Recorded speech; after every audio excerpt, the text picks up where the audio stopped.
Warahmatullahi wabarakatuh. Saya Iredi Esos, guru mapel sosiologi kelas 10. Ini adalah suatu materi dari kelas 10 IPA dan EPS, dan video itu adalah untuk penelitian materi penelitian sosial, dan selamat menonton. Terima kasih. Assalamualaikum warahmatullahi wabarakatuh. Kelompok 3 mewawancara seseorang peternak kambing yang bernama Bapak Sumarno S.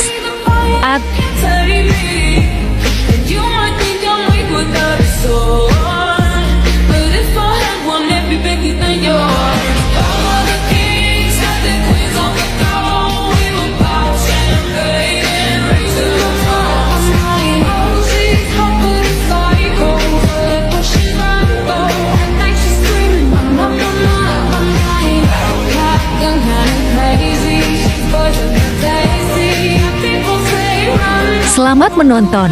Assalamualaikum warahmatullahi wabarakatuh. Waalaikumsalam warahmatullahi wabarakatuh. Di sini saya bersama tim kelompok saya akan mewawancari Bapak sebagai salah seorang pengusaha hewan ternak yang ada di kilometer 7 Baganjaya.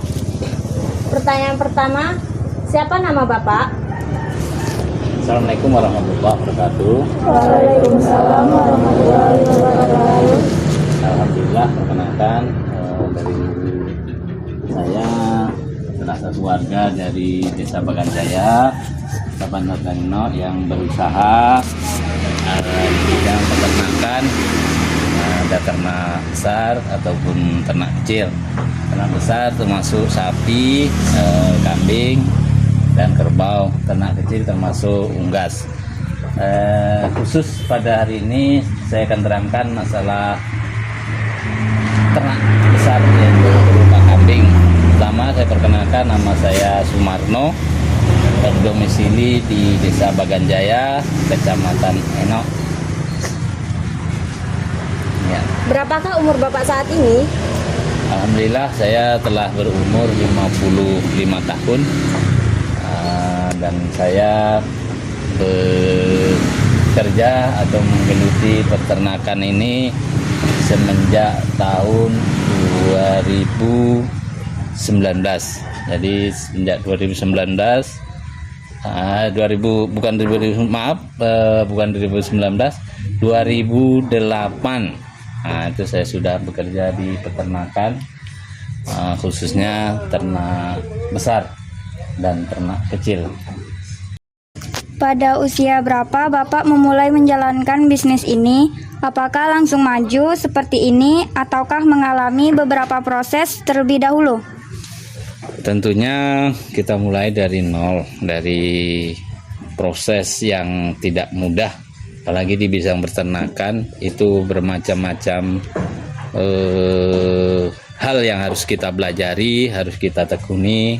Pertama, kita usaha nih harus lillah, artinya kita serahkan kepada Allah Subhanahu wa ta'ala. Apapun yang terjadi kita ikhtiar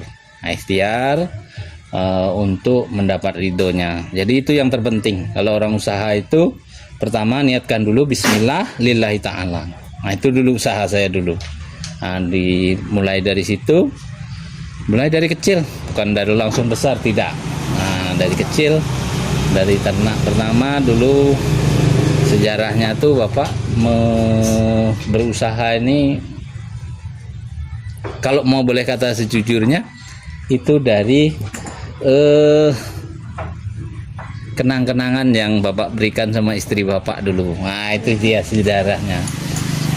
Dulu Bapak waktu mau menikah, itu Bapak kasih berupa gelang pada istri saya. Dan gelang itu setelah menikah Bapak minta untuk beli kambing. Itu sejarah pertamanya. Liku-liku dalam kehidupan peternakan Bapak. Itu yang pertama kali Bapak memulai. Dari situlah motivasi dari 1, 2, 3, dan alhamdulillah berkembang sampai seperti sekarang ini. Jadi kita usaha, pertama memang harus lillah, yang kedua kita melihat pasar, pangsa pasar itu seperti apa, kita pelajari. Kita tidak boleh hanya melihat di sekitar, tetapi kita harus melihat keseluruhannya.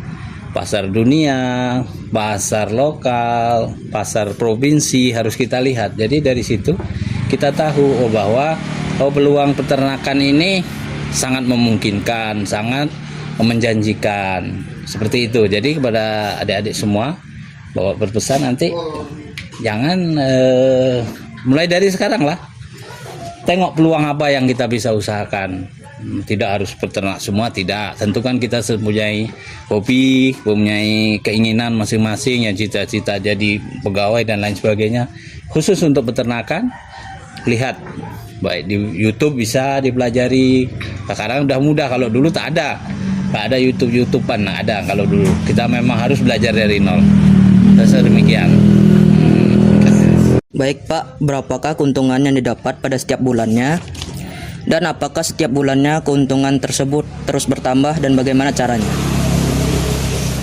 Kalau mengenai keuntungan itu sebenarnya relatif, sangat relatif. Kalau peternak, khusus kalau yang seperti sekarang sudah berkembang biak, sudah jadi. Kalau yang sudah jadi sekarang, itu pasti boleh dikatakan setiap kegiatan usaha, baik usaha apapun, pasti dia akan menghasilkan, akan mempunyai laba.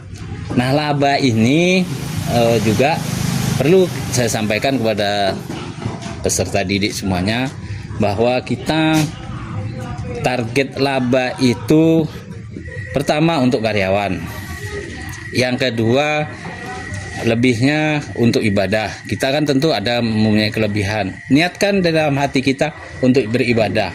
Berapa kelebihannya, berapa persen yang harus dikeluarkan untuk zakat kita, untuk membantu sesama. Itu makanya setiap kegiatan kalau didasarkan kepada lillahi ta'ala, bagi semua yang muslim nih kan, karena muslim, itu Bapak sarankan lillahi ta'ala. Nanti kalian kalau sudah berusaha, Bapak berharap seperti itu. Jadi lillahi ta'ala itu penting sekali, karena dari situ akan menimbulkan bahwa usaha kita itu kita pasti akan menekuni, mencintai. Dan jangan lupa setiap kegiatan usaha itu harus kita cintai, harus kita sayangi, harus kita tekuni. Dari cinta itulah dia, dari kasih sayang. Kalau Bapak nih kalau bergelut dengan ternak ini sudah siang malam, itu. Jadi nggak bisa kita hanya sekedar kasih makan udah selesai, nggak akan menguntungkan. Kita harus ada rasa kasih sayang kepada ternak yang kita miliki. Kalau keuntungan itu relatif, dan setiap bulan insya Allah boleh dipastikan pasti kita mempunyai neraca keuntungan. Di samping keuntungan tadi, Bapak bilangkan bahwa kita tersusun, ada yang untuk karyawan, ada yang untuk kebutuhan anak, kebutuhan istri, kebutuhan keluarga.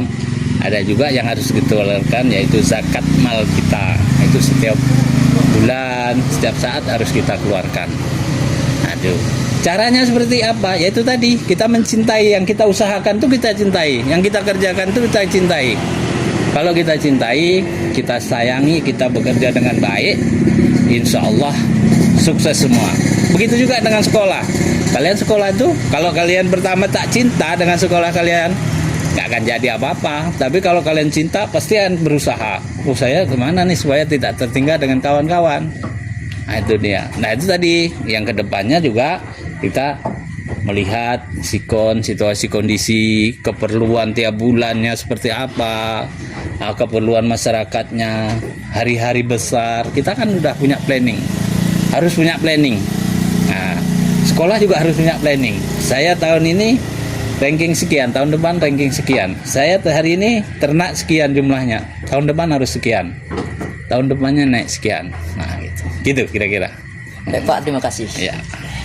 Dalam melakukan usaha, pasti akan ada kendala yang Bapak hadapi. Apa motivasi Bapak untuk menjalankan profesi ini? Kendala itu pasti ada. Setiap usaha, setiap kegiatan, bahkan hidup pun tetap ada masalah. Ada kendala, pasti. Semua orang yang berhidup, semua yang bernyawa pasti ada kendala, ada masalah. Coba kita menyikapinya seperti apa? Tentu kita harus konsisten. Apa yang kita buat, tentu menanggung resiko. baik resiko baik ataupun resiko buruk. Resiko baik itu yang kita maksimalkan, resiko buruk kita minimalkan. Contohnya, resiko kebaikan itu di dalam kita beternak ini tentu kan melibatkan tidak hanya kita pribadi, tidak. Terbaik kita membuka lapangan usaha kepada masyarakat di sekitar kita, manfaat kita semua kepada semua yang ada di desa ataupun di lingkungan kita. Nah, kalau saya beternak, berarti saya manfaatnya apa? Saya tentu punya cita-cita. Pertama, memudahkan orang yang berakikah, kalau untuk kambing, berakikah, berkorban. Nawaitunya itu tadi saya bilangkan, pertama itu harus lillah. Jadi kita usaha mengharap ridho dari Allah Subhanahu wa taala. Kalau resikonya tentu banyak, ada penyakit, ada lain sebagainya, ada kendala, kalau kendala itu tentu banyak sekali macamnya. Nah, terutama penyakit. Nah, penyakit kita berusaha cari browsing, cari penanganan, kemudian konsultasi pada dokter hewan apa sebenarnya, kemudian tentang protein makanan kepada ternak supaya ternak itu baik. Nah, seperti yang Bapak buat nih, buat fermentasi, buat uji coba makanan apa yang kita sesuai untuk ternak, dan ternak itu bisa berkembang dengan baik. Saya rasa demikian. Jadi kalau setiap usaha pasti ada rintangannya. Kita mensikapinya dengan konsisten, dengan bersabar, tentunya wajib. Kemudian kita pantang menyerah. Kalau kita sudah melangkah, jangan mundur ke belakang. Nah, jadi kalau kita sudah bismillah, nawaitu, maju terus, pantang mundur. Kira-kira demikian. Sudah berapa lama Bapak menjalankan profesi ini? Apakah langsung mendirikan semua penjualan hewan ternak ini atau bertahap? Bapak berusaha nih semenjak 1998 sampai sekarang. Dan usaha itu tentu kita mulai dari awal, tidak langsung seperti sekarang ini. Kemudian kita memanajemennya tentu belajar dari pengalaman. Kemarin kita ada kegagalan, apa yang kita ambil hikmahnya dari kegagalan itu, kemudian kita perbaiki terus belajar. Jangan kita merasa puas dengan apa yang kita peroleh, tak bisa gitu. Kita ini sudah cukup, tak bisa. Karena setiap hari itu ada perubahan, apalagi ilmu itu kan semakin hari semakin bertambah terus. Ada kalau dulu beternak itu hanya sekedar udah kasih makan selesai. Kalau sekarang tidak, ada sistem fermentasi, ada sistem kandang seperti ini, ada sistem diumbar. Jadi macam-macam itu harus kita pelajari. Saya rasa itu yang terbaik, itu belajar dan belajar. Kita tidak boleh putus dengan namanya belajar, nggak bisa. Apapun itu kita tetap harus belajar. Itu rasa-rasa. Kalau kurang jelas boleh diulang pertanyaannya. Sudah berapa lama Bapak menjalankan profesi ini? Jadi 1998 sampai sekarang, berarti sekitar berapa tahun, nanti dihitung aja lah. Kurang lebih mungkin barangkali sudah hampir 30-an tahun lah ya. Hampir 30-an tahun. Dan dimulai memang dari nol betul. Dari awal sekali, dari Bapak setelah menikah, kemudian saya menggeluti di bidang peternakan ini. Itu rasa-rasanya. Baik Pak, terima kasih. Ya. Selain memakan rumput, apakah ada bahan pakan yang lain yang dikonsumsi oleh hewan ternak ini seperti kambing, sapi, dan kerbau? Untuk makanannya, di samping hijauan ada ini namanya fermentasi. Jadi fermentasi ini kalau di tempat kita ini sangat banyak sekali, sangat potensial sekali untuk ternak. Ini dibuat dari daun singkong atau daun ubi, dicampur dengan berbagai macam. Ada dedaknya, kemudian ada E4-nya, campur-campur. Jadi difermentasi. Kalau ini dari onggok Daur onggok itu limbah ubi. Nah, ini onggok, yang putih-putih ini onggok. Kemudian ada hijauan, ini rumput, ini kita wajib kita kasih walaupun hanya sedikit, untuk merangsang makan dia. Jadi kalau ternaknya, insya Allah seperti ini. Ini tadi sudah dikasih makan nih karena berlebih makannya biasanya habis, habis semuanya. Insya Allah itu. Jadi makanannya di samping makanan hijauan kita buat fermentasi. Dari ampas tahu, dari singkong, limbah singkong, kulit singkong, kemudian kita fermentasi dengan sedemikian, dan insya Allah mudah-mudahan ternak akan semakin sehat dan semakin lahap makannya. Kemudian obat-obatan kita siapkan, kalau siapa tahu ada yang mengalami sakit atau apa kita persiapkan, tapi jarang, insya Allah. Kambing kita dengan penanganan yang cukup baik, makanan yang seimbang, mineralnya, insya Allah mudah-mudahan selalu baik. Demikian. Jadi makanannya dibuat dari fermentasi di samping ada hijauan. Berapakah umur hewan yang bisa digunakan untuk akikah dan mengapa harus umur tersebut?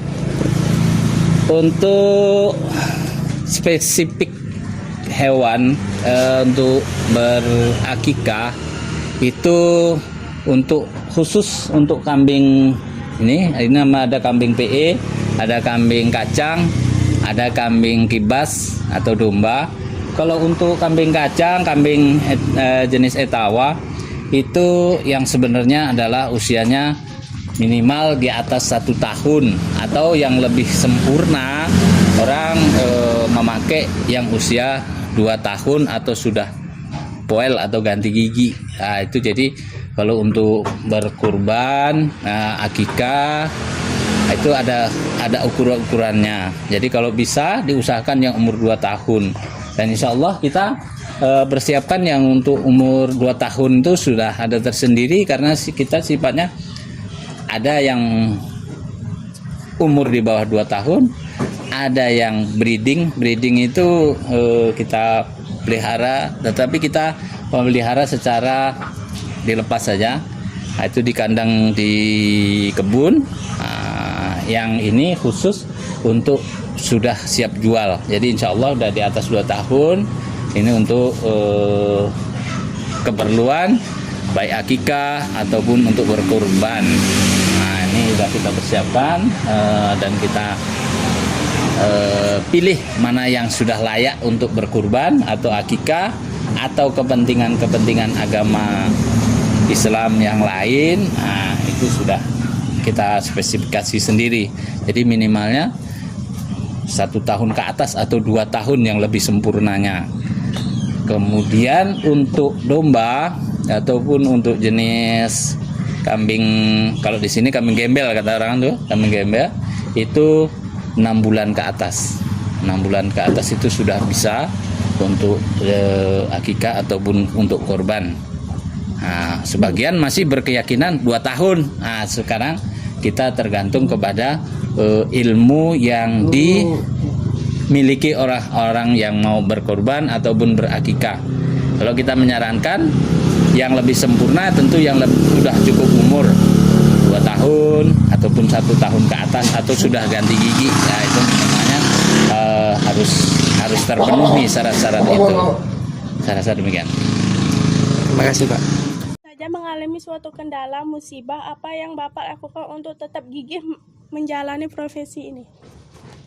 Pertama, kita di dalam berusaha itu kita pulangkan setiap kegiatan itu harus lillah. Jadi kita bersandar sama Allah sebagai orang beragama, sebagai seorang muslim. Saya kegiatan apapun saya sandarkan kepada Allah Subhanahu wa taala. Jadi saya mulai dengan bismillah, saya serahkan dengan Allah, keputusan apapun dia itu adanya semuanya milik Allah. Kita hanya wajibnya berikhtiar dan berusaha. Tapi kita harus berikhtiar dan berusaha, karena kita takdir Allah tuh takdir kita nggak tahu. Mau seperti apa, Nah, kita berusaha semaksimal mungkin. Setelah kita berusaha, kita bekerja dengan sebaiknya, kita udah kasih semuanya dengan baik, kita ikhtiarkan dengan baik, semuanya kita serahkan sama Allah Subhanahu wa taala. Apapun hasilnya, insya Allah Allah berkehendak, pasti itu yang terjadi. Jadi kita manusia tidak bisa menentukan. Kita maunya seperti ini, bagus semuanya, tetapi kita tidak bisa menentukan. Kita bisa berusaha, kita bisa bekerja, kita bisa mempersiapkan, tetapi hasil akhirnya tetap kita bersandar pada Allah Subhanahu wa taala. Berdoa, berusaha, dan jangan lupa kita selalu memohon pada Allah Subhanahu wa taala yang terbaik untuk apa yang kita kerjakan itu. Saya rasa demikian. Jika pada suatu saat nanti masih ada peluang untuk menambah cabang usaha Bapak ini, apakah Bapak gunakan untuk perluasan usaha atau untuk digunakan hal-hal yang lain? Karena saya hobinya memang di bidang peternakan, tentu peluang-peluang itu kita cari. Kita tetap memperluas usaha di bidang peternakan. Dan Bapak ingin ada generasi-generasi selanjutnya yang bisa berusaha, bekerja di bidang peternakan. Karena apa? Peternakan ini terutama untuk kambing, sapi, domba, kerbau, sapi, itu kan keperluan untuk umat Islam. Keperluan untuk akikah, kambing ini setiap saat, karena setiap ada orang melahirkan pasti dia akan melaksanakan akikah, pasti akan melaksanakan kurban setiap tahun. Jadi siapa yang mempersiapkan kalau tidak kita? Makanya peluang-peluang usaha itu banyak sekali. Dan kalau ada kemungkinan pasti kita akan mengembangkan itu. Dan sekarang insya Allah lagi kita melaksanakan pengembangan usaha, yaitu tentang breeding untuk beternak indukan. Kita membuat bibit sendiri. Nanti kita sudah dapat bibitnya, kita masukkan ke kandang sini, baru kita kelola dengan sebaiknya. Di tempat-tempat lain kita sekarang segi kerjasama dengan kawan-kawan. Mudah-mudahan Allah ridho, mudah-mudahan diberkati oleh Allah Subhanahu wa taala. Kita lagi ada kerjasama dengan pihak-pihak tertentu untuk mengembangkan usaha ini. Terima kasih. Ya. Bagaimana cara Bapak membagi waktu sebagai guru dan juga sebagai penjual beli hewan ternak dalam kehidupan sehari-hari? Saya untuk ternak ini kebetulan alhamdulillah mempunyai tenaga kerja atau karyawan yang mengurus khusus di ternak kambing ada tersendiri, untuk ternak sapi, kambing dan domba itu ada tersendiri. Jadi insya Allah saya hanya memanajemen, mengelola, memberi masukan kepada anggota kita, kepada pekerja kita, kepada kerabat, saudara-saudara kita, untuk selalu bekerja sesuai dengan apa yang sudah kita berikan komandonya. Jadi kita bekerja insya Allah tidak akan mengganggu dengan hal-hal yang lain. Karena kita memanajemen, memotivasi, memanajemen, kita mengelola. Insya Allah kegiatan yang lain tidak akan terganggu dengan kegiatan Bapak ini. Karena ini kan mudah sekali nih. Mencari makan kalau sudah difermentasi ini 1 bulan, 2 bulan kita tidak perlu mengarit hanya sekedar paling berapa, tidak perlu banyak, hanya untuk mengasih hijauan saja. Fermentasi ini yang sangat penting untuk mencukupkan makanannya, jadi tidak akan mengganggu dengan kegiatan-kegiatan yang lain. Kalau mengaritnya itu 1 bulan, 2 bulan sekali, belum tentu lagi, karena kita sudah ada fermentasi. Nanti bisa kita lihat kayak mana yang fermentasi, bisa kita kasih tahu seperti apa stok makanannya. Demikian. Mengapa Bapak lebih memilih menjalankan usaha jual beli hewan ternak ini dibandingkan membuka usaha yang lain? Ya, jadi di muka tadi sudah Bapak sampaikan juga bahwa pertama hobi Bapak itu memang di bidang peternakan. Kalau kita bekerja itu kalau sesuai dengan yang kita cintai, kita pahami, insya Allah akan sukses. Nah, begitu juga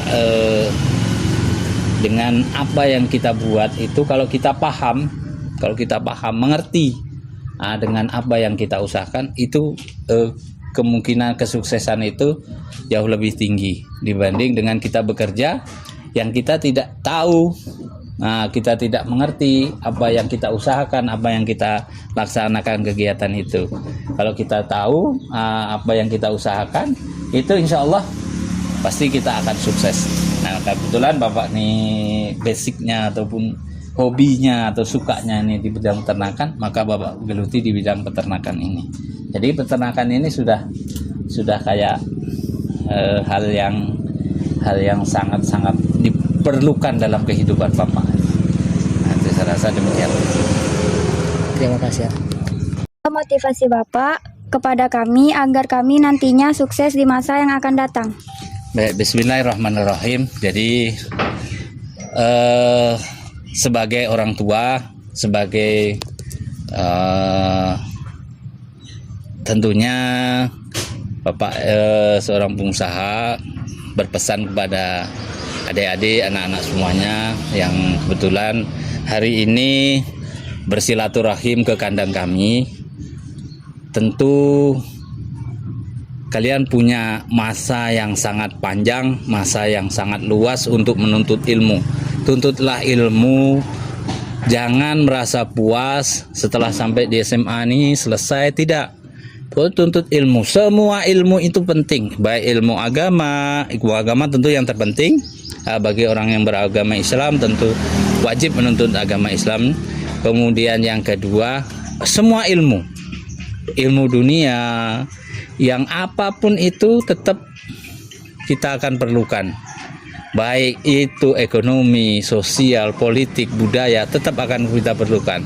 Nah, dari ternak yang Bapak geluti selama ini, Bapak bisa menghasilkan seperti sayur-sayuran yang insya Allah tidak perlu tidak perlu beli lagi. Ini hasilnya insya Allah sebesar dan bagus nih, ada nampak kayak seperti ini Pak Ari dan ini dari hasil kandang, limbah kandang. Ini dia, ini buahnya insya Allah. Ini dia pupuknya dari kandang ini aja. Tempatnya sangat-sangat sederhana dan sangat tidak memerlukan hal yang luas atau halaman yang luas, tetapi hal yang ada aja kita manfaatkan sedemikian rupa. Kemudian kepada anak-anak Bapak berpesan supaya bekerja ataupun berusaha mencintai apa yang kita laksanakan. Kalau sekolah, cintai dulu sekolahnya. Ilmu apapun tuh kalau kita mau sukses harus kita cintai, harus kita sayangi. Nah, itu dia yang terpenting. Jadi jangan kita hanya sekolah berangkat pagi pulang petang, nggak akan hasil apa-apa. Tapi kalau kita cinta, kita sayangi, kita pelajari dengan tekun, insya Allah akan berhasil. Dan Bapak berharap kepada nanti semua bisa jadi sarjana, semua jadi insinyur, baik di insinyur peternakan. Syukur-syukur alhamdulillah nanti kalian bisa mewujudkan ke depannya, mempersiapkan hewan-hewan kurban, hewan-hewan ternak untuk berdaging dan untuk keperluan masyarakat untuk dikonsumsi. Karena daging itu sangat penting juga untuk protein kita, untuk makanan kita. Nah, itu jadi cita-cita kita itu bismillah dulu pertama tadi ya. Bismillah, lillahi ta'ala, bekerja dengan sebaiknya. Cintailah pekerjaan ataupun kegiatan apapun dengan sebaik-baiknya. Jangan hanya asal-asalan, nggak akan jadi. Tapi kalau kita laksanakan dengan cita-cita yang bagus, bismillah, kita cintai sebenarnya, mudah-mudahan kalian akan sukses semuanya. Saya rasa pesan Bapak itu yang dapat saya sampaikan.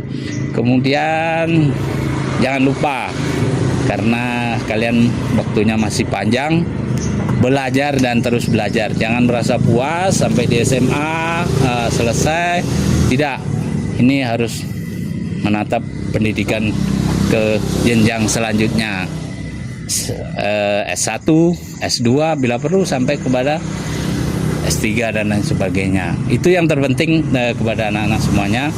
Dan kalau untuk berusaha itu mulai dari sekarang lah. Di rumah pulang dari sekolah bisa mengkoreksi apa yang kita cintai dari sekarang.